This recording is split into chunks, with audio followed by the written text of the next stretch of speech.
Excellent. Well, one of the things I also want to talk about is, because obviously you don't have much going on.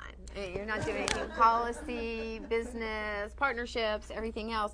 So you also had time to come out with a new book, which I thought was really fascinating. We actually, for anybody here today, we have It's Do Your Living While You're Giving, and you can get an autographed copy today through Edie while she's here. But I'm really excited to share this. And this was a compilation of, how was this idea conceived? Well, I gave a speech to a women's group called Do Your Giving While You're Living.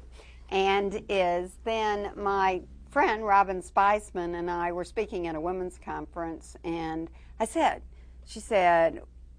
I just gave this speech. She said, that's it, we're doing a book. Now, Robin's done 80 books, and Robin is on the Today Show, and she's phenomenal, and we're best friends. So I said, great, let's do it. Not ever realizing what that commitment is for what you've done. So we did have a writer, but the fact is we interviewed 62, from Dionne Warwick and Norman Lear to Oprah Winfrey's Foundation to the head of the American Cancer and the Red Cross and the Big Brothers Big Sisters and a lot of the international. All our interviews represent 40 billion people engaged in giving and volunteering and philanthropy. So it was amazing to do. And so we're very excited, Cynthia, because the book is just in about 500 bookstores right now and up on Amazon. But the fact is, we got a surprise Sunday by learning it's in this week's Business Week on the bestseller list. So it's basically just came out. It's basically, it's so inspirational as you think about each organization and the individual. So as you get to realize what people are doing to reflecting on giving.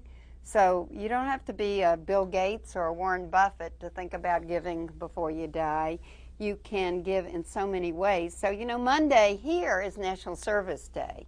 So I think Colin Powell and so many, there are going to be millions of people that are going to be volunteering in terms of what you can do to give back. So it's extremely important. So thank you. So we'll give a little plug, because the book is $14.95, but it's $10 today because we're going to give it to anybody that really wants it. So many of you came to the Press Club event.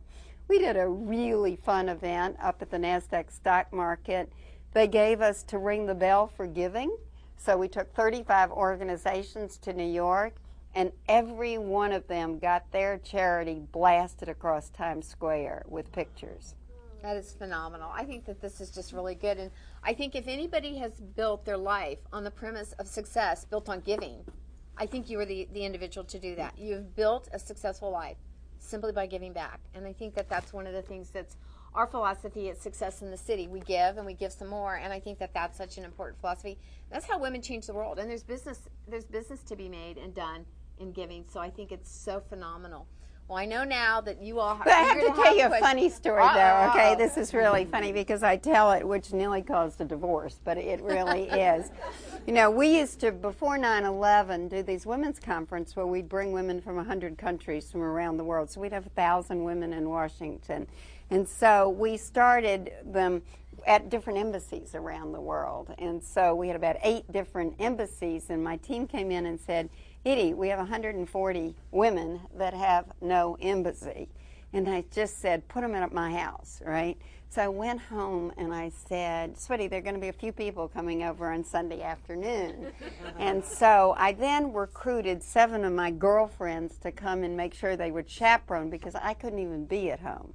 Right, but so your husband okay. Little did I know that the Panamanian women would show up with their flowers and their rums and their food to take over our kitchen at 2 o'clock in the afternoon. And then 2 busloads of 140 people from all over the world would show up in front of our house.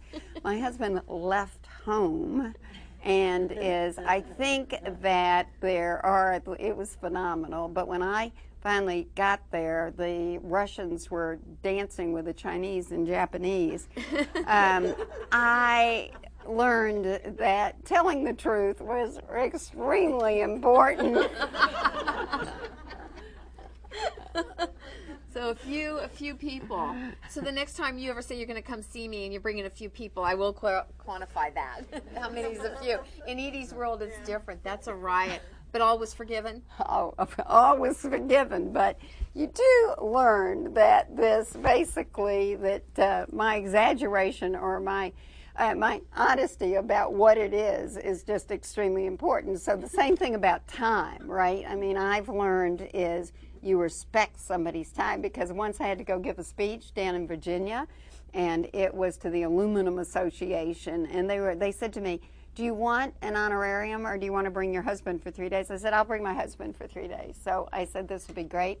But this is before cell phones. I was on the street corner, but I was 20 minutes late. My husband left me and he came back and got me 40 minutes later, and he said, I want you to learn the value of somebody else's time. So I want to tell you now, I am always on time. I am always, except for when we're supposed to meet last week, I was 10 minutes late, only because I couldn't find it because I got lost in D.C. But that is really true. I am very respectful because people's time, that's another important lesson we've learned today. Respect other people's time. It is invaluable, and it means a lot. And it says you respect them if you're on time and you honor other people's time. I think it's one of the huge lessons, too. Wow, we've learned great lessons.